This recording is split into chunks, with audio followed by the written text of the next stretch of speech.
नमस्कार। आकाशवाणी से प्रस्तुत है समाचार संध्या।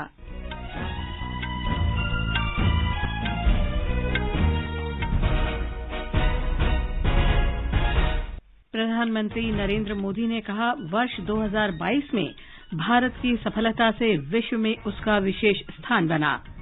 आकाशवाणी से मन की बात कार्यक्रम में प्रधानमंत्री ने कई देशों में कोविड के बढ़ते मरीजों को देखते हुए लोगों से सावधानी बरतने की अपील की।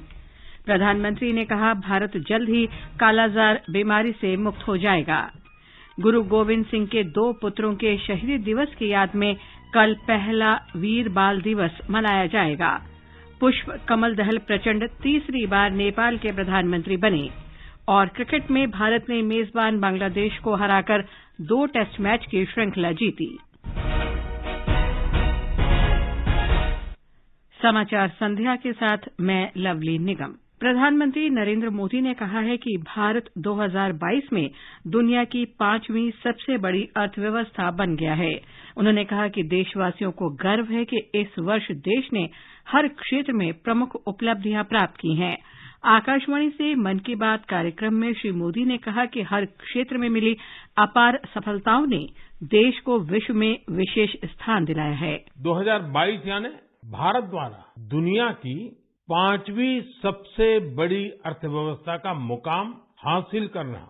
2022 यानी भारत द्वारा 220 करोड़ वैक्सीन का अविश्वसनीय आंकड़ा पार करने का रिकॉर्ड।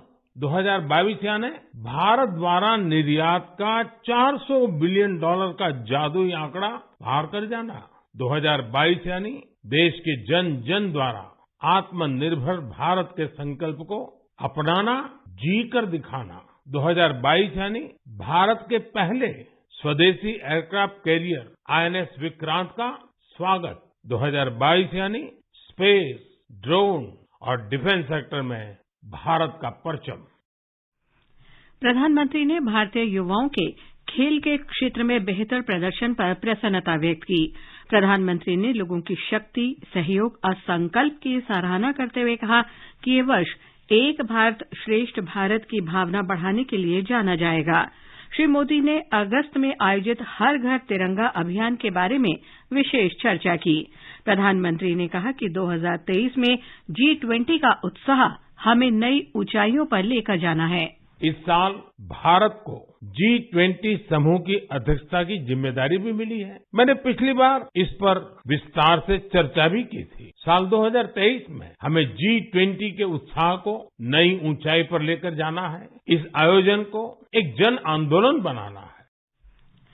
प्रधानमंत्री ने कहा कि योग और आयुर्वेद के क्षेत्र में साक्ष्य आधारित अनुसंधान हमेशा चुनौती रहा है।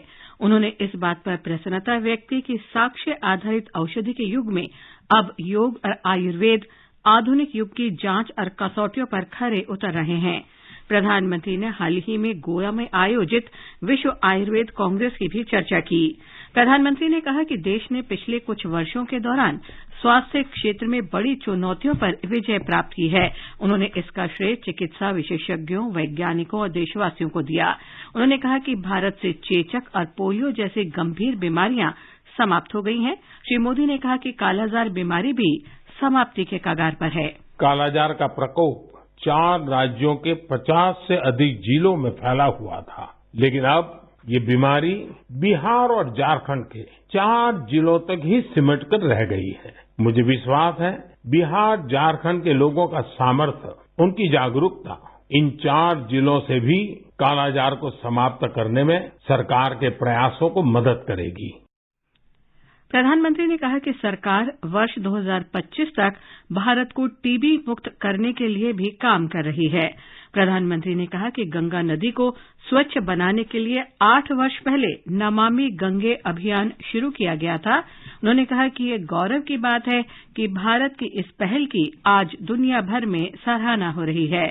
स्वच्छ भारत मिशन की चर्चा करते हुए प्रधानमंत्री ने कहा कि 2014 में इस कार्यक्रम के शुरू होने के बाद से लोगों ने इस दिशा में अनूठे प्रयास किए हैं। स्वच्छ भारत मिशन साल 2014 में इस जन आंदोलन के शुरू होने के साथ ही इसे नई ऊंचाइयों पर ले जाने के लिए लोगों ने कई अनूठे प्रयास किए हैं और ये प्रयास सिर्फ समाज के भीतर ही नहीं बल्कि सरकार के भीतर भी हो रहे हैं। पिछले दिनों सूचना और प्रसारण मंत्रालय ने भी मुंबई में, अहमदाबाद में, कोलकाता में, शिलांग में, कई शहरों में अपने दफ्तरों में भरपूर प्रयास किया। प्रधानमंत्री ने कहा कि कला, साहित्य और संस्कृति समाज की सामूहिक पूंजी होती है और इन्हें आगे बढ़ाने की जिम्मेदारी पूरे समाज की होती है। श्री मोदी ने लोगों से कहा कि वे मन की बात की 100वीं कड़ी में शामिल किए जाने वाले विषयों के बारे में अपने सुझाव भेजें। प्रधानमंत्री ने विश्व के कई देशों में कोविड-19 के बढ़ते मरीजों को देखते हुए लोगों को आगाह भी किया। इस समय बहुत से लोग छुट्टियों के मूड में भी हैं। आप पर्वों को, इन अवसरों का खूब आनंद लीजिए, लेकिन थोड़ा सतर्क भी रहिए।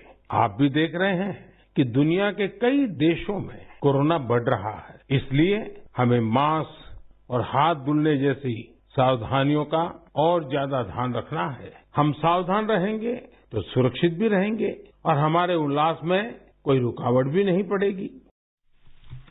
भारतीय जनता पार्टी के राष्ट्रीय अध्यक्ष जेपी नड्डा ने कहा है कि मन की बात कार्यक्रम की सबसे खास बात यह है कि प्रधानमंत्री नरेंद्र मोदी ने कभी इस मंच का प्रयोग राजनीतिक उद्देश्य के लिए नहीं किया। उन्होंने कहा कि प्रधानमंत्री ने इस मंच से गैर राजनीतिक मुद्दों और देश के विकास पर बातें की। श्री नड्डा ने ये बात अपने पार्टी कार्यकर्ताओं और स्थानीय लोगों के साथ मन की बात कार्यक्रम सुनने के बाद उत्तर प्रदेश के गाजियाबाद में कही। ये समाचार हमारे वेबसाइट newsonair.com/hindi और हमारे mobile app news on AIR पर भी उपलब्ध हैं। प्रधानमंत्री नरेंद्र मोदी कल दिल्ली में मेजर ध्यानचंद राष्ट्रीय स्टेडियम में वीर बाल दिवस के अवसर पर एक ऐतिहासिक कार्यक्रम में शामिल होंगे। प्रधानमंत्री ने इस वर्ष 9 जनवरी को गुरु गोविंद सिंह के प्रकाश पर्व पर बाल दिवस मनाने की घोषणा की थी। उन्होंने कहा था कि गुरु गोविंद सिंह के पुत्रों साहिबजादा बाबा जोरावर सिंह और बाबा फतेह सिंह के शहीदी दिवस 26 दिसंबर को वीर बाल दिवस मनाया जाएगा। वीर बाल दिवस के अवसर पर प्रधानमंत्री बाल कीर्तन मंडली के शबद कीर्तन में भी शामिल होंगे। इसके अलावा श्री मोदी तकरीबन 3000 बच्चों के मार्च पास्ट को हरी झंडी भी दिखाएंगे। सांस्कृतिक मंत्रालय साहिबजादों की देशभक्ति और साहस के ऐतिहासिक कार्यों से बच्चों को अवगत कराने के उद्देश्य से एक निबंध प्रतियोगिता का आयोजन कर रहा है। इसके अंतर्गत नागरिकों से गुरु गोविंद सिंह जी के पुत्रों की बहादुरी और शहादत विषय पर अंग्रेजी, हिंदी और पंजाबी भाषाओं में 500 शब्दों में निबंध लेखन के लिए आमंत्रित किया गया है। अगले महीने 5 जनवरी तक निबंध जमा कराए जा सकते हैं। पूर्व प्रधानमंत्री अटल बिहारी वाजपेयी की 98वीं जयंती पर आज राष्ट्रपति द्रौपदी मुर्मू, उपराष्ट्रपति जगदीप धनखड़ और प्रधानमंत्री नरेंद्र मोदी ने उनकी समाधि सदैव अटल पर पुष्पांजलि अर्पित की। रक्षा मंत्री राजनाथ सिंह, गृह मंत्री अमित शाह, भारतीय जनता पार्टी अध्यक्ष जगत प्रकाश नड्डा और अन्य नेताओं ने भी इस अवसर पर पूर्व प्रधानमंत्री को पुष्पांजलि अर्पित की। प्रधानमंत्री मोदी ने पूर्व प्रधानमंत्री अटल बिहारी वाजपेयी की जयंती पर उन्हें याद किया। आज हम सभी के श्रद्धेय अटल बिहारी वाजपेयी जी का जन्मदिन भी है। वे एक महान राजनेता थे जिन्होंने देश को असाधारण नेतृत्व दिया। हर भारतवासी के हृदय में उनके लिए एक खास स्थान है। उन्होंने भारत को हर क्षेत्र में नई ऊंचाइयों पर ले जाने का काम किया। मैं अटल जी को हृदय से नमन करता हूं। प्रधानमंत्री नरेंद्र मोदी और लोकसभा अध्यक्ष ओम बिड़ला के नेतृत्व में सांसदों ने संसद भवन के केंद्रीय भवन में पंडित मदन मोहन मालवीय और पूर्व प्रधानमंत्री अटल बिहारी वाजपेयी की जयंतियों के अवसर पर उनके चित्रों पर पुष्पांजलि अर्पित की। राष्ट्रपति द्रौपदी मुर्मू ने आज नई दिल्ली में डॉक्टर आम्बेडकर इंटरनेशनल सेंटर में पूर्व प्रधानमंत्री अटल बिहारी वाजपेयी की जयंती पर एक फोटो प्रदर्शनी का उद्घाटन किया और भजन संध्या में भाग लिया। इस अवसर पर लोकसभा अध्यक्ष ओम बिड़ला और अन्य गणमान्य लोग उपस्थित थे। कार्मिक, लोक शिकायत और पेंशन राज्य मंत्री डॉक्टर जितेंद्र सिंह ने कहा है कि प्रधानमंत्री नरेंद्र मोदी के नेतृत्व वाली सरकार ने सभी विभागों में सुशासन सुनिश्चित करने के लिए कई ऐतिहासिक निर्णय लिए हैं। नई दिल्ली में कार्मिक, लोक शिकायत और पेंशन विभाग द्वारा आज आयोजित सुशासन दिवस समारोह में डॉक्टर सिंह ने पिछले 8 वर्ष में कार्मिक और प्रशिक्षण विभाग, डीओपीटी द्वारा लाए गए सुधारों और उपलब्धियों का उल्लेख किया। भारतीय रिजर्व बैंक आरबीआई ने देश के सभी बैंकों से 1 जनवरी तक मौजूदा लॉकर उपभोक्ताओं के साथ लॉकर समझौते का नवीनीकरण करने को कहा है। सभी मौजूदा लॉकर उपभोक्ताओं को लॉकर समझौते का नवीकरण करने के लिए अपनी पात्रता का सबूत देना होगा। उन्हें एक निश्चित दिनांक से पहले अपने समझौते का नवीनीकरण कराना होगा। भारतीय रिजर्व बैंक ने अगस्त 2021 में जारी दिशा निर्देशों को पहली बार संशोधित किया है। आरबीआई ने सभी बैंकों को स्ट्रांग रूम के प्रवेश और निकास द्वार पर तथा बैंक के साझा क्षेत्र में सीसीटीवी कैमरे लगाने की सलाह दी है। सभी बैंकों को कैमरों की रिकॉर्डिंग कम से कम 180 दिन तक सुरक्षित रखना अनिवार्य होगा। आरबीआई ने बैंकों को निर्देश दिया है कि बैंक समझौतों में कोई भी अनुचित प्रावधान या शर्त न होना सुनिश्चित किया जाना चाहिए। ये समाचार आकाशवाणी से प्रसारित किए जा रहे हैं। ताज़ा समाचार जानने के लिए आप हमारे Twitter handle @AIR News Hindi को फॉलो कर सकते हैं। नेपाल में सीपीएन माओवादी केंद्र के अध्यक्ष पुष्प कमल दहल प्रचंड को तीसरी बार देश का प्रधानमंत्री नियुक्त किया गया है। राष्ट्रपति विद्या देवी भंडारी ने आज शाम श्री प्रचंड को प्रधानमंत्री नियुक्त किया। सूत्रों के अनुसार इससे पहले श्री प्रचंड के साथ सीपीएन यूएमएल के अध्यक्ष केपी शर्मा ओली, राष्ट्रीय स्वतंत्र पार्टी के अध्यक्ष रवि लामिछाने, राष्ट्रीय प्रजातंत्र पार्टी के अध्यक्ष राजेंद्र लिंगदेन सहित अन्य शीर्ष नेताओं ने उन्हें प्रधानमंत्री नियुक्त करने का प्रस्ताव दिया। श्री प्रचंड को 275 सदस्यों वाली जनप्रतिनिधि सभा में 165 सांसदों का समर्थन प्राप्त है। बांग्लादेश के स्वास्थ्य सेवा महानिदेशालय देश के सभी बंदरगाहों पर जांच बढ़ाने और एहतियाती कदम उठाने के निर्देश दिए हैं।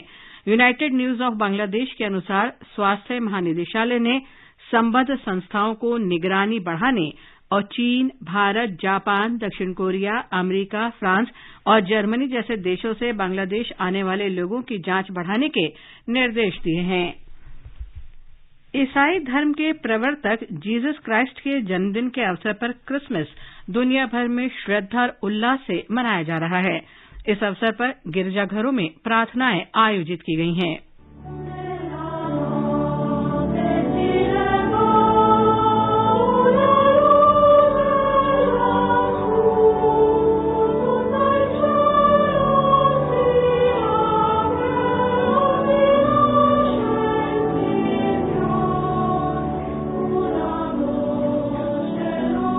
इस अवसर पर राष्ट्रपति द्रौपदी मुर्मू, उपराष्ट्रपति जगदीप धनखड़ और प्रधानमंत्री नरेंद्र मोदी ने लोगों को शुभकामनाएं दी हैं। मिजोरम और नागालैंड सहित देश के विभिन्न भागों से क्रिसमस मनाने के समाचार हैं। श्रद्धालु गिरजाघरों में प्रार्थना सभाओं में शामिल हुए और पादरियों ने प्रेम, शांति और सद्भाव का संदेश दिया। प्रधानमंत्री नरेंद्र मोदी ने लोसर के अवसर पर बधाई दी है। इसे लद्दाख में नए वर्ष के रूप में उत्साह के साथ मनाया जाता है। ढाका में भारत ने मेजबान बांग्लादेश को दूसरे अंतिम क्रिकेट टेस्ट मैच में 3 विकेट से हराकर श्रृंखला 2-0 से जीत ली है। भारत ने दूसरी पारी में जीत के लिए 145 रन का लक्ष्य 7 विकेट खोकर हासिल कर लिया। इस जीत से भारत ने विश्व टेस्ट चैंपियनशिप की अंक तालिका में दूसरे स्थान पर अपनी स्थिति और मजबूत कर ली है। देश के उत्तरी भाग में शीतलहर जारी है। भारतीय मौसम विभाग ने पंजाब, हरियाणा, चंडीगढ़, दिल्ली, उत्तरी राजस्थान, हिमाचल प्रदेश और उत्तराखंड के कुछ भागों में अगले 24 घंटों में शीतलहर का अनुमान व्यक्त किया है।